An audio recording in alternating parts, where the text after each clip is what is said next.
كي ندعو إلى الله لننشر الخير في الكون الذي حار ونرسل. بسم اللہ الرحمن الرحیم.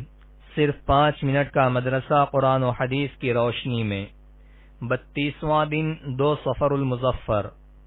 نمبر 1 اسلامی تاریخ. حضرت یوسف علیہ السلام. حضرت یوسف علیہ السلام بڑے مشہور اور جلیل القدر پیغمبر ہیں. وہ حضرت یعقوب علیہ السلام کے بیٹے حضرت اسحاق علیہ السلام کے پوتے اور حضرت ابراہیم علیہ السلام کے پڑپوتے ہیں.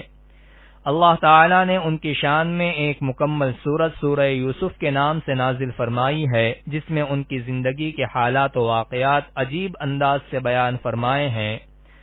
قرآن کریم میں 27 مرتبہ ان کا تذکرہ آیا ہے. ان کی پیدائش حضرت ابراہیم علیہ السلام کے تقریباً 250 سال بعد عراق کے شہر فدان ارم میں ہوئی. بچپن ہی میں وہ اپنے والد کے ساتھ فلسطین آ گئے تھے. ان کے 11 بھائیوں میں بنیامین کے علاوہ باقی سب سوتیلے بھائی تھے.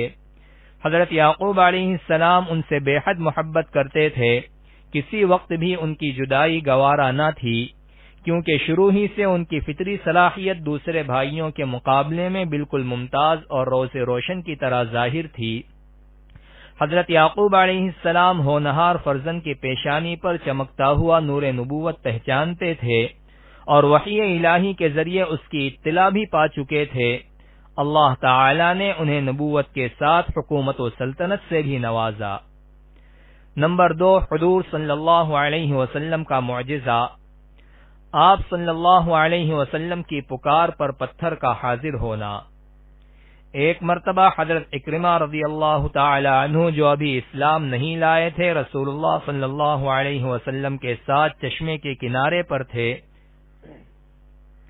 انہوں نے دوسرے کنارے پر پڑے ہوئے ایک بڑے پتھر کی طرف اشارہ کر کے رسول اللہ صلی اللہ علیہ وسلم سے کہا، اگر آپ سچے ہیں تو اس پتھر کو اپنے پاس بلا لیجئے کہ یہ پانی میں تیرتا ہوا آپ کے پاس آ جائے. چنانچہ رسول اللہ صلی اللہ علیہ وسلم نے اس کی طرف اشارہ کیا. وہ چٹان اپنی جگہ سے اکھڑی اور پانی میں تیرتی ہوئی رسول اللہ صلی اللہ علیہ وسلم کے سامنے آ کر رکی اور اس نے آپ صلی اللہ علیہ وسلم کی نبوت کی گواہی دی. پھر آپ صلی اللہ علیہ وسلم نے حضرت اکرمہ سے فرمایا، تمہارے لیے اتنا ہی کافی ہونا چاہیے. اکرمہ نے کہا، ہاں اگر یہ پتھر اپنی جگہ واپس بھی چلا جائے. رسول اللہ صلی اللہ علیہ وسلم نے پھر اسے اشارہ کیا تو وہ اپنی جگہ واپس چلا گیا. مگر پھر بھی اکرمہ اس وقت مسلمان نہ ہوئے، البتہ فتح مکہ کے وقت مسلمان ہو گئے. نمبر 3 ایک فرض کے بارے میں. مسجد میں داخل ہونے کے لیے پاک ہونا. رسول اللہ صلی اللہ علیہ وسلم نے فرمایا، کسی حائضہ عورت اور کسی جنوبی یعنی ناپاک آدمی کے لیے مسجد میں داخل ہونے کی بالکل اجازت نہیں ہے. فائدہ، مسجد میں داخل ہونے کے لیے حیض و نفاس اور جنابت سے پاک ہونا ضروری ہے. نمبر 4 ایک سنت کے بارے میں. بیمار کو دعا دینا. رسول اللہ صلی اللہ علیہ وسلم جب کسی مریض کی عیادت کرتے تو فرماتے، لا بأس طہور انشاءاللہ. ترجمہ، گھبراؤ نہیں، انشاءاللہ اچھے ہو جاؤ گے. نمبر 5 ایک اہم عمل کی فضیلت. غریبوں کے کام میں مدد کرنا. رسول اللہ صلی اللہ علیہ وسلم نے فرمایا، بیوہ اور مسکین کے کاموں میں جد و جہد کرنے والا اللہ کے راستے میں جہاد کرنے والے کی مانند ہے. نمبر 6 ایک گناہ کے بارے میں. اللہ تعالی کے ساتھ شرک کرنا. قرآن میں اللہ تعالی فرماتا ہے، بلا شبہ اللہ تعالی شرک کو معاف نہیں کرے گا. شرک کے علاوہ جس گناہ کو چاہے گا معاف کر دے گا، اور جس نے اللہ تعالی کے ساتھ کسی کو شریک کیا تو اس نے اللہ کے خلاف بہت بڑا جھوٹ بولا. نمبر 7 دنیا کے بارے میں. دنیا کی زینت کافروں کے لیے.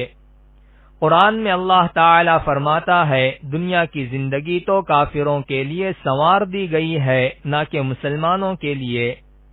اور کافر لوگ مسلمانوں کا مذاق اڑاتے ہیں. حالانکہ جو مسلمان کفر و شرک سے بچتے ہیں وہ قیامت کے دن ان کافروں سے درجوں میں بلند ہوں گے۔ یعنی آدمی کو اپنی دنیا داری اور مالداری پر غرور نہ کرنا چاہیے، کیونکہ اللہ تعالی جس کو چاہتے ہیں بے حساب روزی دے دیتے ہیں، اس لیے مالدار ہونا کوئی فخر کی چیز نہیں۔ نمبر 8، آخرت کے بارے میں، قبر میں ہی ٹھکانے کا فیصلہ۔ رسول اللہ صلی اللہ علیہ وسلم نے فرمایا، جب تم میں سے کوئی وفات پا جاتا ہے تو اس کو صبح و شام اس کا ٹھکانہ دکھایا جاتا ہے۔ اگر جنتی ہو تو جنت والوں کا، اور اگر جہنمی ہے تو جہنم والوں کا ٹھکانہ دکھایا جاتا ہے۔ پھر کہا جاتا ہے یہ تیرا ٹھکانہ ہے، یہاں تک کہ اللہ تعالی قیامت کے دن تجھے دوبارہ اٹھائے۔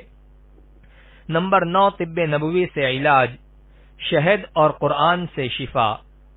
رسول اللہ صلی اللہ علیہ وسلم نے فرمایا، تم اپنے لیے شفا کی 2 چیزوں یعنی شہد اور قرآن کو لازم پکڑ لو۔ نمبر 10، نبی صلی اللہ علیہ وسلم کی نصیحت۔ رسول اللہ صلی اللہ علیہ وسلم نے فرمایا، اللہ تعالی رات کے آخری حصے میں بندے سے بہت زیادہ قریب ہوتے ہیں، اگر تم سے ہو سکے تو اس وقت اللہ تعالی کا ذکر کیا کرو۔